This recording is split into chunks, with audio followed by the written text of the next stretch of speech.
Welcome back. Well, on the East Coast, one lawmaker is looking to give veterans a helping hand when it comes to building their futures. Washington News Bureau reporter Jamie Bittner explains that the bill is gaining bipartisan support.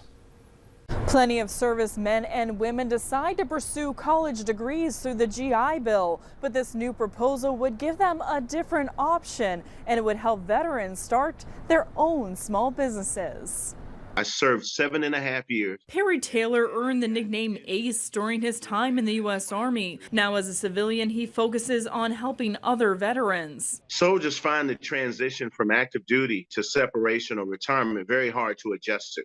They're used to being in charge, managers and leaders. He says the bill proposed by Virginia Representative Ben Cline would help. The bill would create a pilot program to help veterans launch small businesses. Veterans get the GI Bill benefits, which is 3 years, 36 months of college tuition.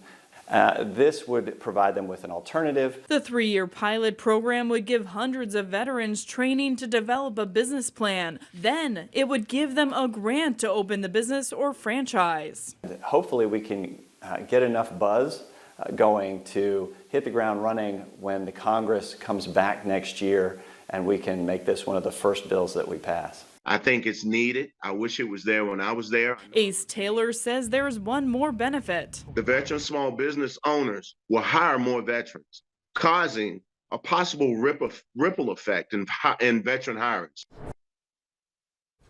And the grants offered by this pilot program would build upon the resources already offered by the Small Business Administration. The agency provides training and works with the lenders to make sure veterans can get small business loans. Well, country music star Dolly Parton is getting a $100 million prize from Jeff Bezos as part of the Bezos Courage and Civility Award. Now, Bezos said that Parton is a woman who gives with her heart and leads with love and compassion in every aspect of her work. Parton, who is 76 years young, is a country, pop, and gospel singer-songwriter, which includes I Will Always Love You, Jolene, and many other hits over the decades, and has been a longtime philanthropist. She donated $1 million to Vanderbilt University Medical Center to help develop a vaccine during the COVID-19 pandemic.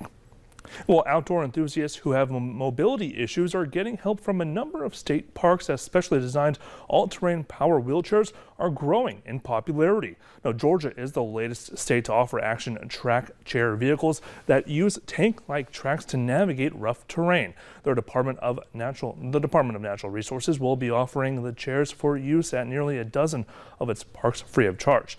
Minnesota just completed a months-long pilot program with chairs in 5 parks to positive reviews, and in South Dakota, a second chair is being added to their program. The vehicles cost more than $12,000 each, with local foundations often picking up that tab.